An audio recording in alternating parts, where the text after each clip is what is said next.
seen it long-term being successful. Particularly with robotics. I think there's a lot of great robotics tools out there. I think it's a great supplementary tool to learning, but I just think it keeps coming back to that whole idea of HR, human relationships and human resources in our classrooms. As teachers, we're the ones that drive that engagement and that learning experience. Robotics can add to that, and robots can add to that.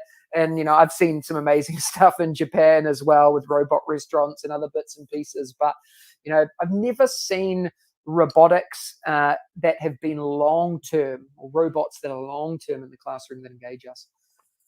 Okay, brilliant. Let's move on to boys and technology then. You are experienced in this. How can we engage boys in technology? And for those boys who struggle with literacy, is it a good way to enhance that?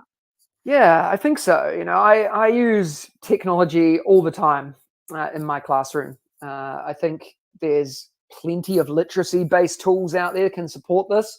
But again, at the end of the day, it comes down to that human resource that drives this. People don't buy what you do, they buy why you do it. So if you can be clear about the goals and expectations, boys and girls will understand that. So when we're using technology, there has to be a clear purpose. So when we're thinking about boys, what are we doing to engage boys in the use of technology? We talked about gamification before, and typically gamifying learning experiences using tools like Classcraft, ClassDojo, Kahoot are a really great way to engage boys in that learning. And then when we sort of combine that into literacy, there are some fantastic ways of using technology to boost engagement in literacy. Tools like Book Creator, as an example, creating writing samples, publishing experiences. I love the idea of using technology to create authentic audiences, particularly for boys, engaging them in that literacy space so that they have an audience, a global audience that they can connect and share to. The same goes for reading. Tools like Epic, EPIC, getepic.com, I think is the website. It's been a game changer in many classrooms for engaging particularly boys, but girls also, in the idea of how literacy can actually be fun. It doesn't have to be hard and challenging and difficult, but there are ways around, really showing people how to use technology to enhance those experiences. And obviously, we've just been through a pandemic and we've just come out of remote learning. One of the major issues that I found, and most educators found, not just across the country, but globally, finding it really hard to engage parents with online learning. So what's the best way to support parents and get them engaged? Because obviously we don't know what their experiences are. How can we get them engaged? Yeah, I think it's a really, really important part of our journey, that important triangle between students, teachers, and home, and making sure that, we talk about it all the time in a physical setting, when we're in the school and we're bringing people in, but that's not possible now. It's not always possible. And for many people around the world are still in remote learning.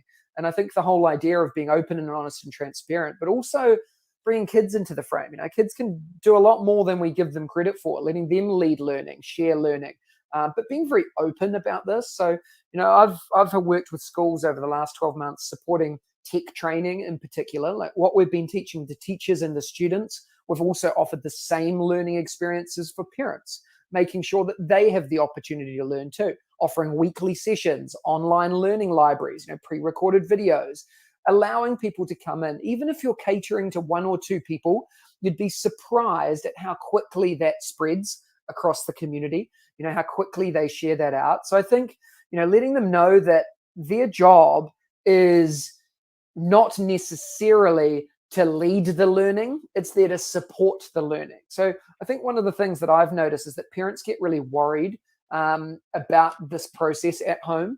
And the worrying part is, I think, the difference often, and media portray this to be quite incorrect at a lot of times, the difference between homeschooling and home learning, and the whole idea that you are there to help us. We will lead. We're the ones that are trained professionals in this space, but you can support that. And the way that you can support that is by asking questions. The way that you can support that is by driving engagement. And we can help by using tools like Seesaw, for example, sharing in portfolio tools that can help open up some of those lines of communication. So I think just being open, honest, sharing, giving resources and support, and just continuing to do that, rather than just saying, I think we're at the end of this now. Let's stop and move on. Yeah, I mean, I really like the idea of having parental workshops, and it's something that I've been involved in for a long time before I came to my current school. And I think it's just important to have that communication with parents, because there is this anxiety for parents that, like you said, that they're going to be taking over the learning, and essentially, it's not that. It's just supporting them and facilitating their learning. And I think one thing that we have to remember is that there is this divide, and digital skills divide, that there are some parents who are scared of technology, and just like educators, you need to be able to work with them and support them in exactly the same way, with being caring and understanding, and making sure that they know exactly how to use it. And I really like the idea of using students. So in my school, for example, we've just set up digital champions, where we've got Mhm. a team of students who are now going around supporting staff and will be supporting parents as well. And it's a really good way of making sure that you have got this community build up, because often what happens in schools is it gets left on the IT department, or it Mm. gets left on certain members of staff, and it's supposed to be a whole school process. And yeah, thank you for explaining all of that, because that's just become a lot clearer for everybody, I think. I'm just going to come back to you in a moment, Craig. We've got loads of people who are listening in globally today, which is fantastic to see. So obviously, Craig's from Singapore. We've got Maya in from Egypt this morning. We've got Merab from Uganda in East Africa. It's really, really good to see loads of people in the studio. Anawara from London. Good morning, Ryan. Okay. Craig, speaking of global connections and being globally connected, how can we engage students in a globally connected classroom? I saw on your blog that you had done some fantastic things with this. How can Mhm. we as educators become globally connected as well? With I know we've got Twitter and everything, but what other things can we do to break down the walls of the classroom to really get that learning on a global scale into our rooms?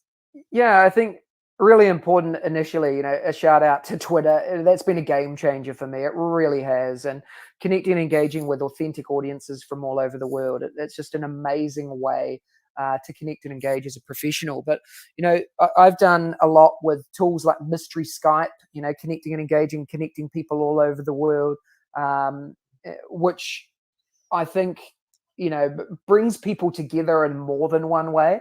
A tool that I also loved and connected to on the global connections front is Empatico, all around empathy and engaging kids in countries all over the world, which some of the people here may have seen and heard as well. But, it's that, go back again to what I was saying about literacy and boys in education. It's that authentic audience, giving and receiving feedback, the idea of connecting and engaging with people who want to connect and engage, that are there to learn, getting our student voice out there as well. The whole idea of asking for help and getting it and bringing people together. I think for me, the tools are not actually important. It's that connection that's important. The ability to jump on a Zoom or Empatico to get that authentic connection. It's about offering opportunities. And as a teacher, often we are scared to offer those opportunities because technology sometimes scares us.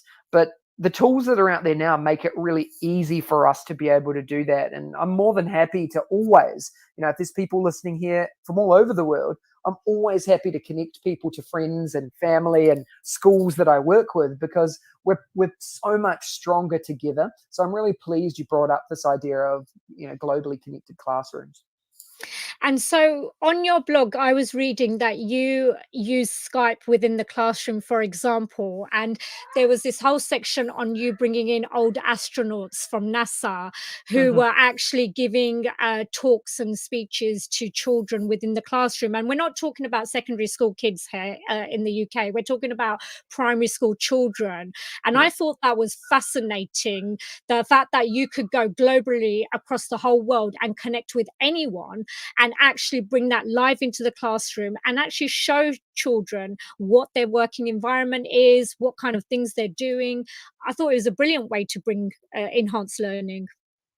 Yeah, it's a pretty incredible story actually about our grade three class and at my old school a few years ago now, but they were learning about space and the kids had quite a few in-depth inquiry-based questions, and I said to them, let's ask the world.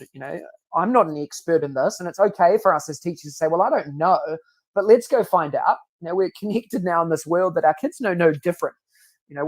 We're the last generation as adults to sort of know the difference of before and after technology. Our kids don't know that. So connecting and jumping online and doing that, we just literally, I put a tweet out and got the kids to help me write it on my account. And we sent it out there and just said, hey, we're learning about space. Are there experts here that can help us all over the world? And I woke up the next morning and, we had an astronaut. We had people tagging other people in.